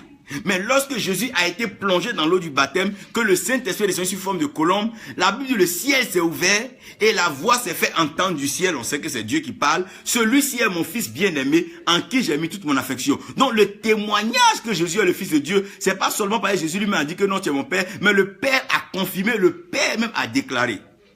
Donc, dans cette affaire de père et fils spirituel, tu peux pas regarder un jeune serviteur de Dieu parce qu'il est émergent, Dieu commence à le bénir, tu dis non, souviens-toi, c'est moi qui ai prié pour toi il y a 5 ans, donc tu es mon fils. Non, c'est pas comme ça que ça fonctionne. Tu peux lui dire, mon fils, sois reconnaissant parce que je t'ai aidé, ou bien vraiment serviteur de Dieu, sois reconnaissant. Il y a des gens à qui on a rendu service, ils doivent être reconnaissants. La reconnaissance, c'est quelque chose qui est obligatoire. Celui qui ne l'est pas, ça n'engage que lui-même. On va pas leur faire la poursuite ou la course, mais c'est eux-mêmes leur conscience quand ils dorment. Mais quand je parle de père spirituel et fils spirituel, c'est deux personnes qui ne se sont pas encore vues. Et l'Esprit de Dieu rend témoignage à X ici que Y là-bas est ton père. Et le même esprit rend témoin à Y là-bas que X est ton fils. Maintenant, c'est l'Esprit de Dieu qui ramène le cœur des pères vers les fils. C'est pas les pères qui vont vers les fils, ou bien tu vas dans l'église de ton fils. Non, non, comme tu es mon fils, donne-moi ceci. Non, c'est l'Esprit de Dieu. C'est qui ramène les cœurs des pères vers les fils et le cœur des fils vers les pères. Pourquoi? Parce que en mettant le père et le fils ensemble, nous avons l'assurance de la succession. Nous avons l'assurance de l'héritage. Parce que nous sommes cohéritiers avec Christ. Pourquoi? Parce que nous sommes fils de Dieu. Si nous ne sommes pas fils de Dieu, nous ne pouvons pas être cohéritiers avec Christ. Mais nous sommes cohéritiers avec Christ parce que nous sommes frères à Christ et nous sommes fils de Dieu. Donc, la relation père et fils, comprenez bien, si vous prenez Jean 14, verset 10, vous allez lire les versets que je vous ai donnés. Le père spirituel, ton père spirituel peut ne pas être un bon enseignant. Il peut ne pas être un homme qui a des grands dons. Mais quand Dieu a dit c'est ton père spirituel, période. Même s'il n'a pas une grande église, c'est ton père spirituel. Même s'il vit dans un campement, c'est ton père spirituel. Attends, dites-moi, vous pensez que nos chefs d'État, leur père était quoi, des diplomates ou bien quoi? Il y a certains, leur père n'avait rien. Il y a certains, leur père était même gardien. Mais c'est Dieu, c'est le cœur du père qui rend le fils grand. Ce n'est pas forcément les trésors du père. Non, un père peut ne pas avoir la connaissance et envoyer son fils se faire former quelque part. Vous pensez que nos présidents, nos gens qui sont ici, leur père était des économistes, leur père était des docteurs, des diplomates? Non, les pères se sont investis pour que ces enfants partent à la recherche de la connaissance. Donc ça veut dire que ton père spirituel, c'est rien que l'esprit t'a révélé. Dieu peut te dire aujourd'hui, va prendre un homme de Dieu, va vers lui parce que j'ai mis dans son cœur le cœur de l'adoption. Quand tu vas venir, il va t'adopter comme fils. Il va te prendre comme son propre fils. Il va te prendre. Parce qu'un fils qu'on a adopté, c'est parce qu'on l'aime, c'est parce qu'on a besoin de lui. Aujourd'hui, un blanc peut venir en Afrique, il voit un jeune, il dit, ah mon fils, je vais t'adopter. Le fils dit, ah papa, moi aussi je t'aime. Et ça devient son père spirituel, son fils, il n'y a rien à faire. Le fils peut être adopté. Et c'est par adoption. Parce qu'au fait, quand on dit on a mis quelqu'un au monde, on a mis quelqu'un avec quelle semence? C'est pas notre semence. La parole que nous prêchons, c'est la semence de Dieu. C'est pour ça que la Bible dit que dans Jean 1,12, il dit, il est venu parmi les siens n'ont pas reconnu. Mais à tous ceux qui l'ont reçu et qui ont cru en son nom. Pas en notre nom. Non, pas en notre parole, mais en la parole de Dieu. La foi vient de ce qu'on entend vient de la prédication de Christ. Donc ça veut dire que c'est la parole de Dieu qui vient. Maintenant, c'est cette parole qui vient dans leur cœur, qui vient les faire naître de nouveau. Mais le Père spirituel, c'est celui-là qui les a engendrés, ou c'est la personne que Dieu par esprit les a fait adopter. Donc un fils peut être adopté, comme un fils peut être engendré. Parce que dans la paternité spirituelle, on peut adopter quelqu'un. Je prends un exemple simple. Un fils est en train d'émerger. Il se rend compte qu'il n'a pas de couverture. Il vient vers un papa et dit, ah papa, je suis en train de courir, mais je cours seul. Tout ce que je suis en train de faire là, je vais rattacher au banc à quelqu'un pour qu'au moins mes petits-enfants, mes enfants puissent demander qui est mon père. Quand il y avait un exploit, ils ont dit de qui est-il fils? Parce que la relation père et fils est une relation fondamentale. De peur, de grâce, ne gâchez pas la relation père et fils à cause de concurrence, des orgueils, à cause d'argent. Non. Ne gâtez pas la relation père et fils à cause de la cupidité. Non. Ne gâtez pas la relation père et fils à cause des conflits de sexe, des conflits féminins. Ne faites pas cela comme certains fils, comme les Ruben, qui sont allés se coucher sur le lit de leur père. Non, non. Ne faites pas certaines choses comme ça. La relation père et fils est une relation d'obéissance. Je vais même dire de soumission. Quand le père parle, le fils doit dire, Père, j'ai compris, considère cela fait. Quand Dieu a dit, qui enverrai? Le Seigneur, le fils a dit, Père, me voici, envoie-moi. Ça veut dire que le fils doit être prêt à obéir quand le père lui donne la direction, quand le père lui donne la vision. Le père et le fils doivent être les deux qui doivent être très unis, très complices, très associés. On ne doit pas pouvoir séparer le père et le fils. C'est pas possible. Parce que le père sait que tout ce qu'il est en train d'amasser, toute sa vigueur là, c'est demain, c'est le fils qui va prendre pour transmettre à ses petits-fils. Donc, quand vous comprenez la relation père et fils, on ne lutte pas les fils spirituels, on ne lutte pas les pères spirituels, non. C'est l'esprit qui amène les cœurs des pères vers les fils. C'est une action spirituelle. Je vais dans l'église d'un homme de Dieu, comme il a béni, je vois il a un grand temple, il a des biens, et il dit, ah, il va me mettre à genoux, ah, Dieu m'a dit que tu es mon père. Mais ça c'est un esprit de Géasi. Ça c'est de la ruse, c'est de la malice, c'est de la tromperie, c'est de la fouberie. Ça doit pas exister parmi nous. Non, par exemple, tu vois un homme de Dieu, tu dis, ah si, il m'accroche à lui, je vais voyager, je vais prêcher. Donc tu viens, ah vraiment papa, Dieu m'a mis, tu es mon père spirituel. C'est la voyousie, c'est du vagabondage. Ça n'a pas de nom.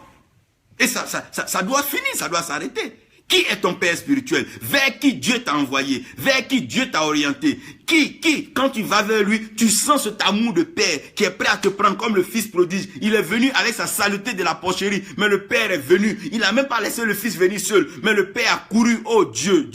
Le père a couru pour aller embrasser le fils, pour dire, mon fils, voilà celui qui était perdu, il est retrouvé. Celui qui était mort, voilà qu'il est revenu à la vie. Il n'a même pas attendu l'autre frère. Pourquoi? Parce que quand une âme se répand, la fête commence dans le ciel. On n'attend pas que tout le monde se répand. Quand une âme seulement se répand, la fête est grande dans le ciel. Commencez à évangéliser. Il y aura des tambours, il y aura la trompette qui sonnera dans le ciel. Parfait Goa, que Dieu te bénisse, que sa grâce repose sur toi. Donc, je veux conclure. Le père spirituel, c'est le centre de toutes les relations. C'est la relation qui est liée au cœur. Donc, le cœur du Père est dans le Fils.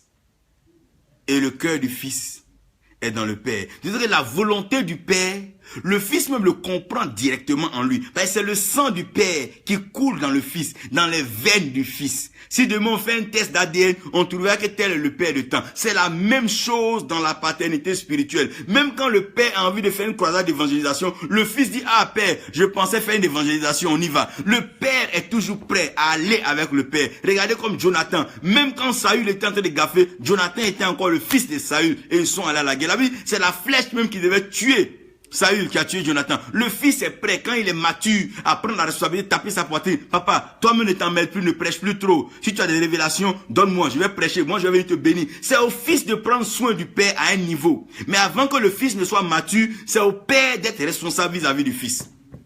Donc, De qui voulons-nous être père spirituel? De ceux qui ont déjà réussi ou de ceux qui n'ont pas encore réussi? De qui voulons-nous être père spirituel? De qui voulons-nous fils spirituel? De ceux qui n'ont pas réussi? Qui aujourd'hui va prendre un pasteur qui n'a pas une église pour dire son père spirituel? Tout le monde veut prendre quelqu'un qui est grand. Mais faites attention. Si Dieu te conduit vers un homme de Dieu, même s'il n'a pas d'assemblée, n'a pas de fidèles, fais attention. Le cœur cache des choses. Le cœur, my God. La Bible dit, garde ton cœur plus que toute chose, parce que de ton cœur sortent les sources de la vie. Le cœur d'un homme peut être plus plein qu'une grande église. Le cœur d'un père peut être plus plein que les richesses d'une banque. Le cœur d'un père, le cœur d'un père, le cœur d'un père, le cœur. Fils, ne faites pas gémir, ne faites pas pleurer vos pères. Le cœur des pères, plein d'amour. Père, ne méprisez pas, ne maltraitez pas vos fils. Ne prenez pas vos fils comme étant des attaches financières. Ne prenez pas vos fils comme étant des profits matériels, mais laissez la relation d'amour vibrer entre le père et le fils. Le père et le fils s'entrelacer,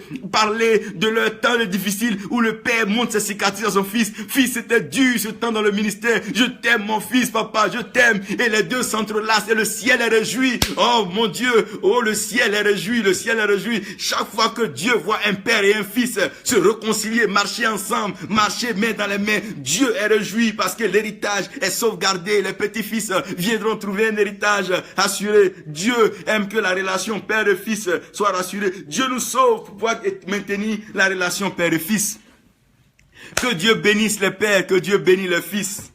Fils, retournons à nos pères, pères, retournons à nos fils. Les pères qui ont été un moment bafoués, qui ont été énervés, qui ont été choqués par le comportement des fils. Nous profitons de cette lucarne pour vous demander pardon. Pardonnez parce que l'amour pousse souvent à un désordre. Par moments, on aime trop, on se contrôle pas. Mais pardonnez aujourd'hui que la relation père et fils revienne dans le royaume de Dieu. Que les pères aiment les fils et que les pères donnent les plateformes, les opportunités aux fils et que les fils, une fois élevés, ne se montrent pas plus grands, mais qui viennent honorer, bénir les pères. Marie-Laure Diawara, que Dieu te bénisse, que Dieu bénisse sa maison et que la grâce de Dieu repose sur chacun de nous. Nous avons été bénis par ce message. Nous allons prier pour ces relations. Donc chacun à la maison va prier pour ces relations. Continuons de prier pour que Dieu restaure les relations père et fils. Que Dieu rétablisse les relations père et fils, afin que nos relations soient comme la relation de Dieu et le Fils. On est Dieu le Père, Dieu le Fils, oh mon Dieu, et Dieu le Saint-Esprit.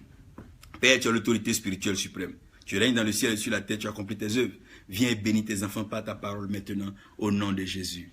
Amen. Que Dieu vous bénisse, que sa grâce repose sur vous.